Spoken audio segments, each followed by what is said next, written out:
Machinery పేరు Francis 1181 సంవత్సరంలో Peter Barnard అనే ఒక ధనవంతుడైన వ్యాపారస్తునికి ఇటలీలోని ఉంబ్రియా ప్రాంతమునకు చెందిన అసిస్సి పట్టణంలో జన్మించెను. అతని తండ్రి చాలా మూర్ఖత కలిగిన కఠినుడైన వ్యక్తి. ఫ్రాన్సిస్ పెద్దవాడగుచుండగా తన తండ్రిని ద్వేషించడం మొదలుపెట్టెను గాని అతని వ్యాపారమును ధనమును ప్రేమించాడు. 14 సంవత్సరాల వయసులోనే తన తండ్రి ద్వారా వ్యాపార పద్ధతులు నేర్చుకుని డబ్బు సంపాదించడం మొదలుపెట్టాడు. తన కుమారుడు గొప్ప ధనికుడు కావాలని అతని తండ్రి అతని ఇష్టానికి వదిలిపెట్టగా ఫ్రాన్సిస్ చేతి నిండా డబ్బుతో విపరీతమైన విలాసాలతో, ఆడంబరాలతో, అహంభావంతో, ఆటలతో తన యవ్వన జీవితమును గడుపుచు వచ్చాడు. ధనవంతులతో సహవాసం చేయుచు తన జీవితాన్ని వ్యర్థపరుచుకున్నాడు. ఒకసారి రోమా పట్టణమునకు యాత్రకు వెళ్ళాడు. అక్కడ కుష్ఠరోగులను, పేదలను చూచినప్పుడు అతని హృదయం ద్రవించిపోయింది. ఫ్రాన్స్ తన 20వ సంవత్సరంలో ఒక భయంకరమైన వ్యాధికి గురయ్యి బహు బలహీనుడయ్యాడు. ఆ వ్యాధిలో దేవుని స్వరమును అతను విన్నాడు. నీవు యజమానుని సేవించటం మేలా లేక దాసుని సేవించటం మేలా? యజమానుడినైన నన్ను విడిచి లోకభోగాలనే దాసుని నీవు వెంబడించుచున్నావా అను పలుకులు తన పాప జీవితము కొరకై లోతుగా పశ్చాత్తాపపడినట్లు చేసింది. ఆ రాత్రి నుండి ఫ్రాన్సిస్లో ఒక గొప్ప మార్పు కలిగింది. ఏకాంతంగా వెళ్ళి ప్రార్థన చేసుకుంటానికి, క్రీస్తు వలె జీవించడానికి అధికంగా ఆశించాడు. ఒకరోజు శాండిమెన్ అనే ఆలయానికి వెళ్ళి అక్కడ మోకాళ్ళలోని ప్రార్థించడం మొదలుపెట్టాడు.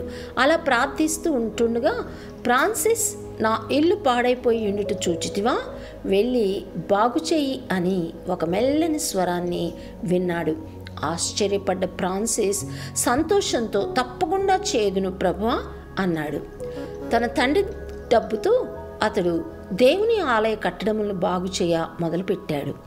అతని తండ్రి, నా డబ్బు వాడుచున్నావే అని ఫ్రాన్సిస్తో తగాదపడి అతన్ని కోర్టుకు లాగాడు. నీవు దేవుని సేవ చేయవలనన్నచో నీ తండ్రి డబ్బును తిరిగి ఇచ్చివేయవలను అని ఆనాడు న్యాయాధిపతిగా ఉన్న బిషప్ చెప్పాడు. అప్పటికే పిచ్చివాడు అన్న పేరు తెచ్చుకున్న ఫ్రాన్సిస్ బహు చల్లటి వాతావరణంలో కూడా తాను వేసుకున్న వస్త్రములను, ఆభరణములను, తన దగ్గర ఉన్న డబ్బంతటిని అప్పటికప్పుడే తీసి తండ్రికి ఇచ్చివేశాడు. ఆశ్చర్యపోవచ్చున్న జన సమూహంతో, నేనిక స్వేచ్ఛగా దేవుని సేవ చేసేదను, నా అవసరతల కొరకు పరలోకమందున్న నా తండ్రికి ప్రార్థించి పొందేదును అన్నాడు. చేతిలో డబ్బు లేని ఫ్రాన్సిస్ రాళ్ళు, ఇటుకలు మొదలగు కట్టడ అవసరతలను అడుక్కొంచు పాడుబడిన ఆలయములను కట్టుచున్నాడు. ధనవంతుని కుమారుడై ఉండి ఆహారం కొరకు ఇతరులను అడుక్కున్నందున కుటుంబములకు సిగ్గు తెచ్చాడు. అయితే 1208 సంవత్సరం ఫిబ్రవరి నెలలో ఒక దినమున ప్రభు సువార్తను చదువుచుండగా పరిశుద్ధాత్మ వలన ముట్టబడ్డాడు. యేసుక్రీస్తు తన శిష్యులను పంపినప్పుడు వారు డబ్బునైనను సంచినైనను తీసుకుని వెళ్ళవద్దని, సర్వలోకమునకు వెళ్ళి సర్వసృష్టికి సువార్త ప్రకటించమని చెప్పిన మాటలు అతనికి కనువిప్పు కలగచేశాయి. అతడు తన దట్టిని, చెప్పులను, కర్రను తీసివేసి సామాన్యమైన ఒక అంగీని ధరించి నడుము చుట్టూ ఒక త్రాడు కట్టుకున్నాడు. దేవుని సంఘమును కట్టుట అంటే కట్టడములు కాదు, ఆత్మలను సంపాదించుట అని గ్రహించుకున్నాడు. అప్పటి నుండి పడిపోయిన చర్చి గోడలు కట్టుట మాని సువార్తను ప్రకటించుట ద్వారా ఆత్మలను రక్షణలోనికి నడిపించడం మొదలుపెట్టాడు. ప్రభు నీకు సమాధానమిచ్చునుగాక అని ఇతరులను పలకరిస్తూ క్రీస్తు ప్రేమను ప్రకటిస్తూ వచ్చాడు. అంతవరకు పిచ్చివాడనుకున్న మనుషులు అప్పటి నుండి అతన్ని ఘనునిగా ఎంచి అతని మాటలు వినుచున్నారు. మరనేక మంది ధనవంతులైన యవ్వనులు కూడా వారి ధనమును విడిచిపెట్టి ఫ్రాన్సిస్తో కలిసి దేవుని నీతిని, ఆయన రాజ్యమును వెదికారు.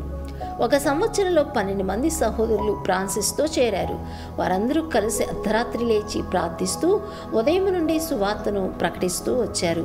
ఫ్రాన్సిస్ ఒంటరి ప్రార్థనల ద్వారా శరీరేచ్ఛలను జయించేవాడు. తన శరీరమును గాడిద అని పిలుచుకుంటూ క్రీస్తు కొరకు లొంగ తీసుకునేవాడు. ఒకప్పుడు సుఖభోగములందు జీవించుచు పేదలను తృణీకరించని ఫ్రాన్సిస్ ఇప్పుడు దారిద్ర్యమును ప్రేమించుచు పేదలకు, వ్యాధిగ్రస్తులకు, కుష్ఠరోగులకు సేవ చేయటే తన జీవిత ధ్యేయముగా భావించాడు. సేవ అక్కర్ల కొరకై దేవుని వైపు చూచాడు. ఈయన బోధ మిక్కిలి సూక్ష్మమైనదిగాను, మనస్సాక్షిని కదిలించి మారు మనసులోనికి నడిపించినదిగాను ఉండే. ఈయన్ను సమీపించిన తోడనే భయంకరమైన దొంగలు మార్చబడ్డారు. కుష్ఠరోగులను ప్రేమించి వారి పుండ్లను కడుగుచుండగానే వారు పూర్తి స్వస్థత పొందుచుండేవారు. ఇతడు దేవుడు చేసిన జంతువులను, పక్షులను బహుగా ప్రేమిస్తూ వాటికి కూడా సువార్తను ప్రకటిస్తూ ప్రభువును స్తుతించమని పక్షులతో పలికినప్పుడు అవి పాటలు పాడుచుండేవి.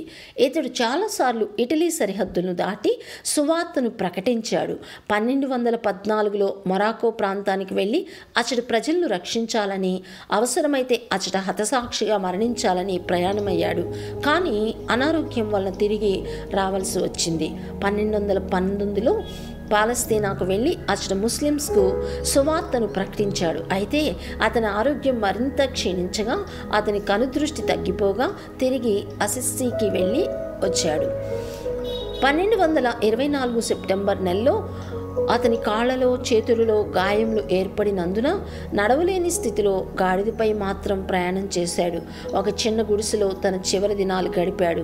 ఈయన మరణ సమయంలో ప్రేమ అను ఆయుధము కలవాడే ఈ ప్రేమ ఈ సేవను కొనసాగించుటకు తగినవాడు అని చెప్పి 1226 అక్టోబర్ 13వ తేదీ రాత్రి తన 45వ ఏట ప్రభునొద్దకు వెళ్ళాడు ఈ కల్వరి యోధుడు.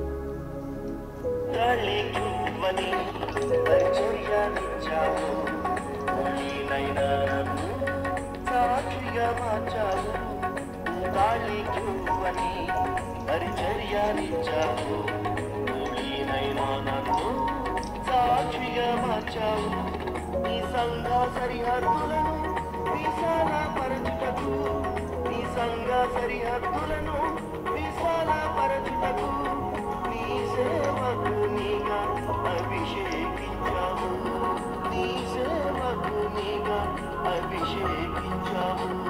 నీ కృప లేకపోతే యేసయ్యా